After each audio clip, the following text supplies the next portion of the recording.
Welcome to today's episode of the Mindset Mentor Podcast. I'm your host, Rob Dial. Today, we're going to be talking about self-awareness, and I'm going to be teaching you how to understand yourself better. And I'm going to be talking about the difference between self-awareness and self-consciousness. And if you've been listening to my podcast for a while, you probably notice that self-awareness might be the main thing that I promote more than anything else. I feel like almost every single podcast I'm talking about self-awareness, self-awareness, self-awareness. When I go into other people's podcasts, one of the questions that, people always like to ask to have they have a lightning round and they have fun questions. And sometimes they ask the question of, hey, if you could give everyone in the world a superpower, what would it be? And I always say extreme self-awareness. And the reason why is because if people were more aware of themselves, all of the problems in the world would disappear. If they were aware of how when they do that thing, they affect other people, good or bad, if we were all more self-aware, the world would be a better place. And the phrase ignorance is bliss is probably the most true thing in the world. Because I'll tell you this, it's way easier to just not be aware of yourself. It's way easier to just blindly go through life and just do whatever it is that you are doing. It won't lead to a fulfilled life. It won't lead to a happy life, but it's way more blissful just to not be aware of yourself. Because once you become self-aware, you start to notice the things that you need to work on. And a lot of times when you become aware, self-aware of the things that you need to work on, you start becoming self-conscious. And we're going to talk today about the difference between the two of them. And we're going to talk about how to improve yourself and go on this journey of self-development without judging yourself, without shaming yourself, without feeling guilty for doing the things that you do. And so let me real quick before we dive into self-awareness, let me give you the difference between self-awareness and self-consciousness and being self-conscious. Okay, so as far as self-awareness goes, that is basically the recognizing and understanding of your emotions, of your motivations, of your thoughts, of your feelings and your behaviors. It's the recognizing and understanding of them. It's like, I'm 37 years old. It's like if I've never been self-aware, it's like I've been driving a car for 37 years, and I'm like, you know what? I'm kind of curious what's under the hood of this thing. And you decide to pop the hood open and look at it. So when you become self-aware, you start getting curious about looking under the hood, figuring out what makes this thing run. And so being self-aware means just really developing clear perception of your personality, of your strengths, of your weaknesses, your thoughts, your motivations, emotions, every aspect of you, the traumas that happened to you in your past, how your relationship with your parents, your mom make you who you are, how your relationship with your dad make you who you are, how your relationship with your brother and sisters make you who you are. And it really, once you start to become aware of yourself, then you start to become aware of other people. And you start to become aware of how other people start to perceive you based off of how you act. You start to become aware of your attitude, and you also start to become aware of your responses to other people as well. And you really start to learn who you are. Because you might know yourself, but the difference between knowing yourself and learning yourself is based in the past. Learning yourself is based in the present. It's a journey of, let me go on this journey of self-discovery and find out who I am and why I am the way that I am. So why would you want to get better at self-awareness? Well, it helps you a lot with better decision-making, with emotional regulation, and really helps you with more fulfilling relationships because you start to understand how the way that you are changes the way that other people are around you as well. And so it also helps you decide what you want to work on, what you want to get rid of, what you want to strengthen yourself, all of that. So that's self-awareness. Being self-conscious is excessive awareness of yourself. It's a really acute awareness of yourself, especially in your relationship with other people and how other people view you as well. And to be too self-conscious really can bring it can be beneficial. And I'm going to tell you about it in a minute of how being self-conscious to a point can be beneficial, but being too self-conscious can make you feel really uncomfortable in a lot of situations, really uneasy. And you're judging yourself too much. You're guilting yourself. You're shaming yourself for who you are. And a lot of times when we become self-aware, we now notice things that we want to fix, but we're human, so we're going to screw up again and again and again and again and again. So when we do screw up, if we become too self-conscious of it, then we start to guilt ourselves. Damn it, I thought I was past this. What the hell's wrong with me? Man, I'm still fucked up. I'm always going to be this way. And the self-awareness shouldn't turn into judgment and it shouldn't turn into shaming of ourselves. That's when you start becoming too self-conscious. And so being self-conscious turns into being overly preoccupied with how other people perceive you. And it can really lead to feelings of unease, discomfort, embarrassment, awkwardness. And sure, there's definitely a certain amount of self-consciousness that can be good, like making sure that you act appropriately in certain situations in public. But to be excessively self-conscious can be really debilitating because you're thinking too much. Oh my gosh, what are people thinking of me? Am I doing this wrong? Am I screwed up? Do I look like an idiot? Oh my gosh, I just said this thing to her. Did she take it the wrong way? I didn't mean it that way if she did take it that way. And it can lead to social anxiety and really prevent you from acting as your true authentic self. So that's the difference between self-awareness and self-conscious. Let's dive into self-awareness and really how to get better at it, because at its core, self-awareness is basically like having a clear internal mirror. The more that you become self-aware, the more that you're able to understand yourself a little bit more and look into the mirror and start to see why you are the way that you are. You become more introspective and allows you to see your strengths, allows you to see your weaknesses, your desires, your fears, your aspirations. And the more self-aware that you are, the more that you can start to understand your emotions. And this is really important for people because I think a lot of people are not, myself included as a child, was not taught to understand my emotions. And so I would get really angry or sad and I'd be like, where the hell did that come from? I don't understand why I feel this way. And so it's easier just to push emotions down, act like they don't exist. But really what we're trying to do is we're trying to understand ourselves. I feel an emotion come up. Okay. Where did that come from? What am I thinking about? What am I feeling? And then as you start to learn yourself a little bit more and become more self-aware, you can also start to anticipate emotions and notice them before they come up. Or notice that if I put myself into this circumstance, in this situation, I will probably have this emotion come up. You know what? I'm just going to avoid that. I don't need to be part of that. And then we can also start to manage our emotions better as well. And so how do we develop this thing? It seems so weird. It's like very nebulous. You can't really grab on to self-awareness, right? Well, let's talk about how to develop self-awareness. The first thing I think is really important is to start trying to implement reflective practices. And by reflective practices, I mean like looking into a mirror, not actually physically into a mirror, but looking into a mirror and saying, hey, Rob, what's going on here? You got some shit you're trying to work through. Why are you this way? And doing it in a very objective way. Hey, this guy seems to be really angry. Speaking about myself, this guy seems to be really angry. Why is this guy angry right now? Versus being like, oh, I'm angry. Why am I angry? Fuck that person. She shouldn't have done that to me. It's just like, hey, interesting. This guy's noticing some anger inside of him.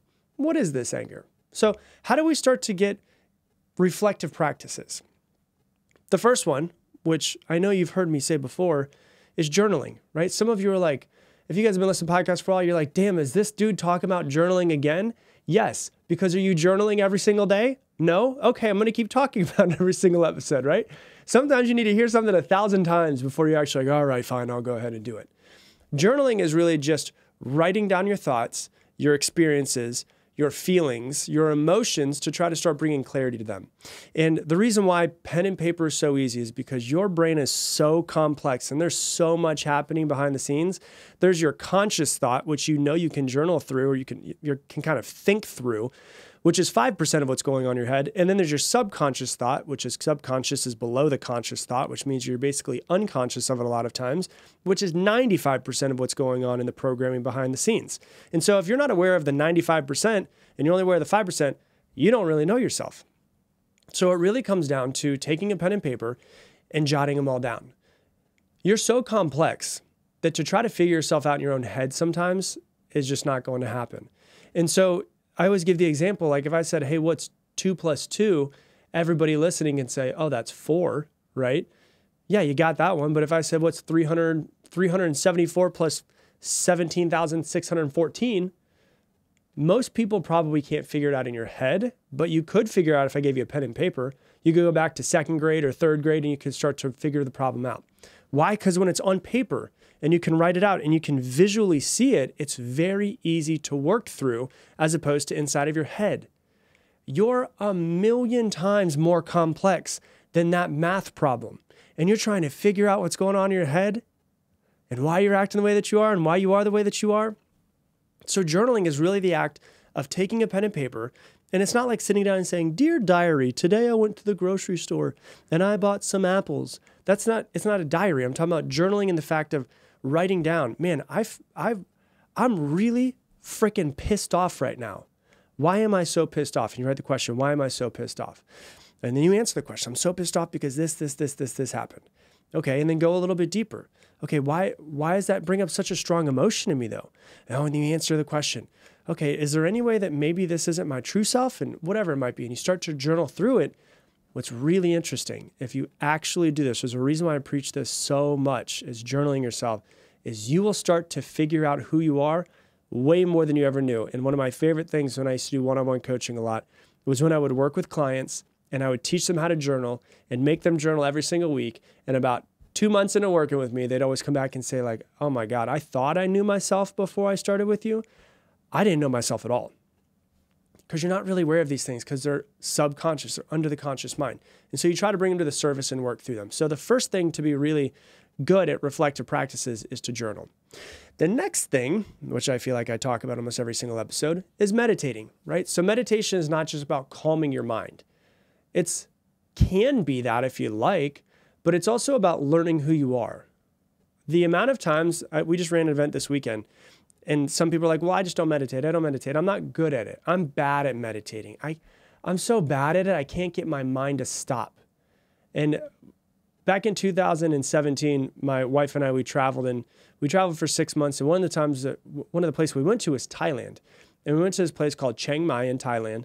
And there they have a lot of monks. And there was this really cool experience where you could go and you could spend a day with the monk and just kind of see what they do. Ask them questions, meditate with them, all of that. And one of the things I'll never forget is that monk who was there said, meditation is not about having no thoughts. Meditation is about watching your thoughts. And so if you think you struggle with meditating, you're not good at it because you're thinking too much, you're doing it right. You're just supposed to be watching your thoughts, not trying to resist your thoughts. So meditation, what it is it's the state of doing nothing so that you can watch your normal state of mind throughout the day. Because if your mind can't stop during meditation, I guarantee you, I'm not a betting man. I would bet all the money that I have in the world saying that if you can't stop your brain in meditation, your thoughts in meditation, if you can't stop overthinking meditation, I guarantee you that's exactly how it is all day, every day for you. So if you sit down to meditate and it's stressful and you're like, "I can't do this, I'm not good at it," the reason why it's stressful for you is because you cannot run from it. So a lot of people will be like, "I'm going to meditate for 20 minutes. And then 6 minutes in, they're like, "Fuck this, I can't do it, I'm terrible at it, there's no possible way." Right? That's what most of us think. It's the reason why meditation can be so stressful for some people is because they're getting their normal state of mind heightened and you can't run from it. Because normally we try to keep ourselves so busy throughout the day that we don't pay attention to our mind. And over time, meditation can help us become more attuned to what we're thinking, our internal states. It absolutely can help you calm down. But really what it comes down to is like, what's going on in my mind all day long? Like, that's what I want to know. I want to be like the Indiana Jones of figuring out what the hell's going on in the crevices of my mind. I want to be an explorer and figure out what's going on. And it really comes back to being curious about who you are. Another thing that's really important too, as far as self-reflection and starting to learn yourself, is start to pay attention to your thoughts.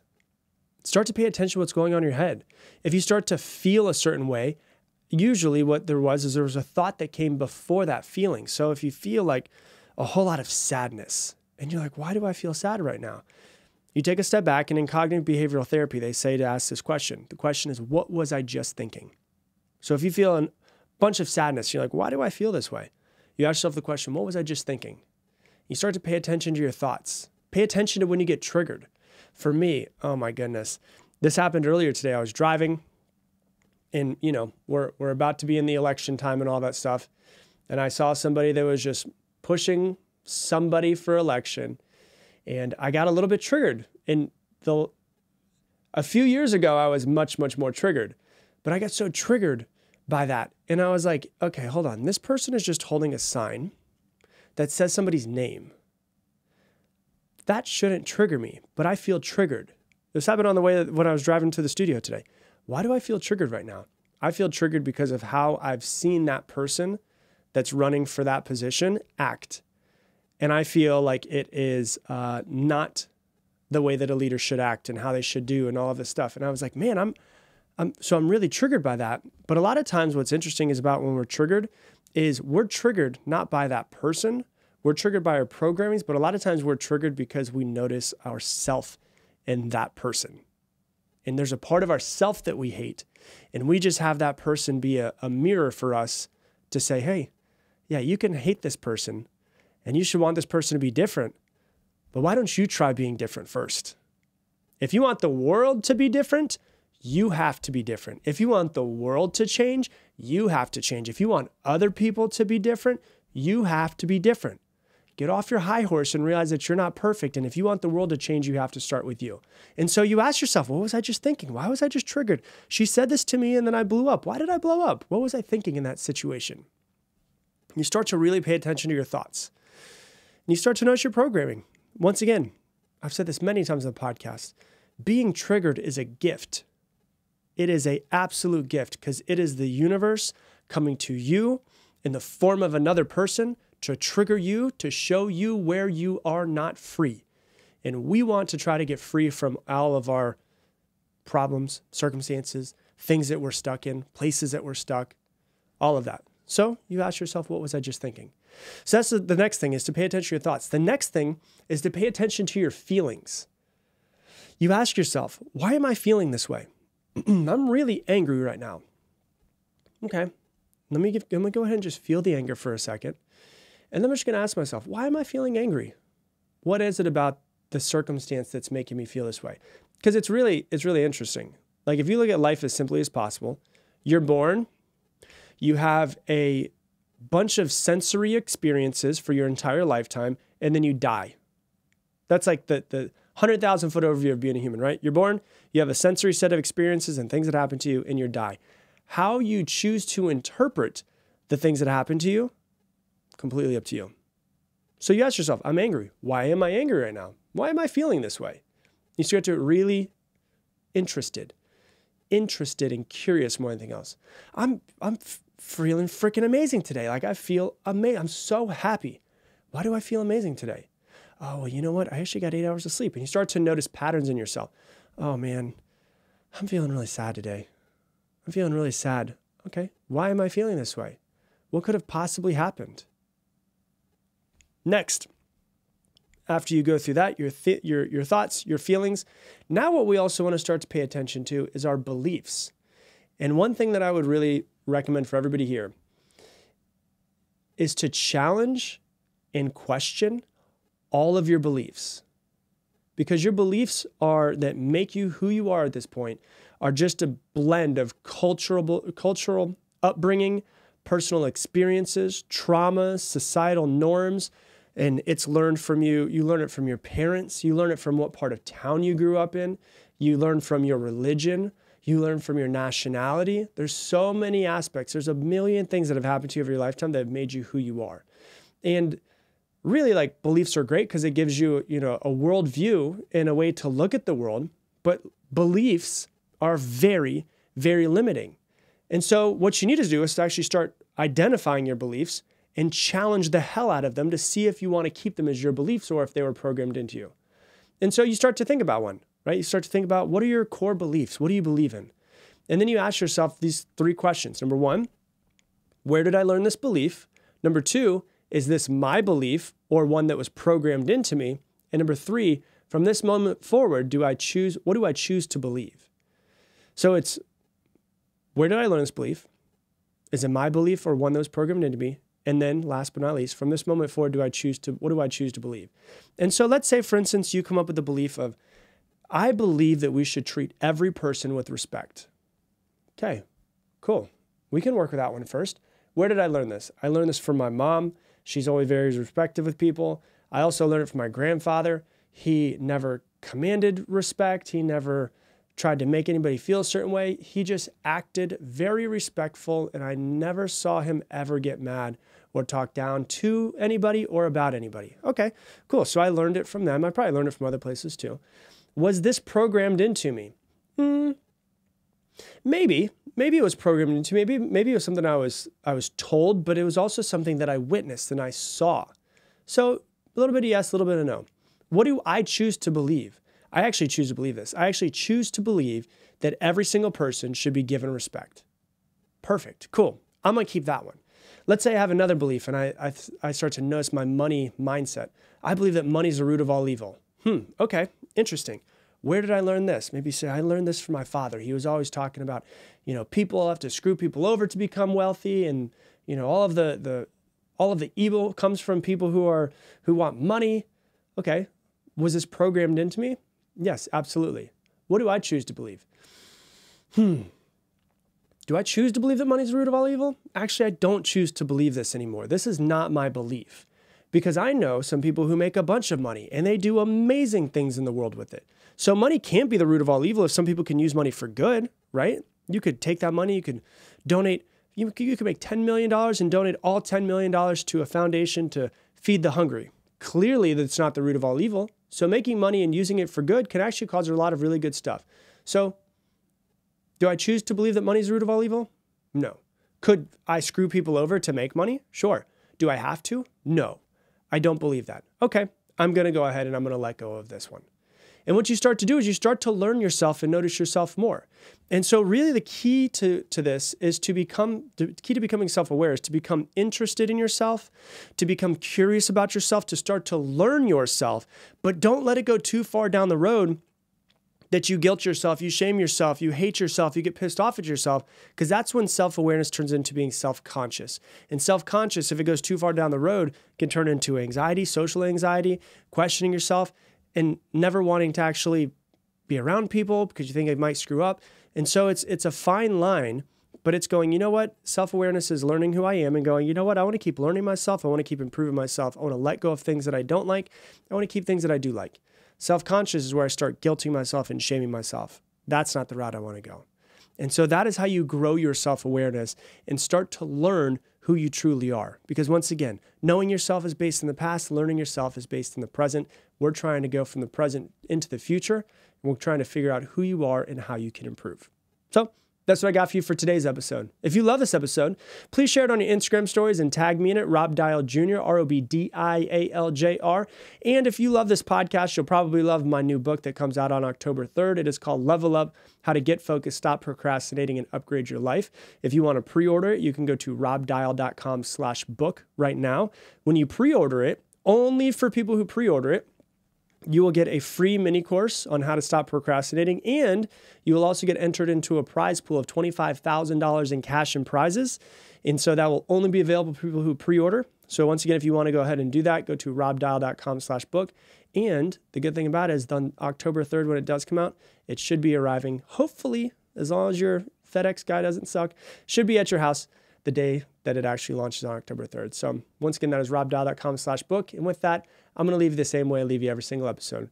Make it your mission to make somebody else's day better. I appreciate you, and I hope that you have an amazing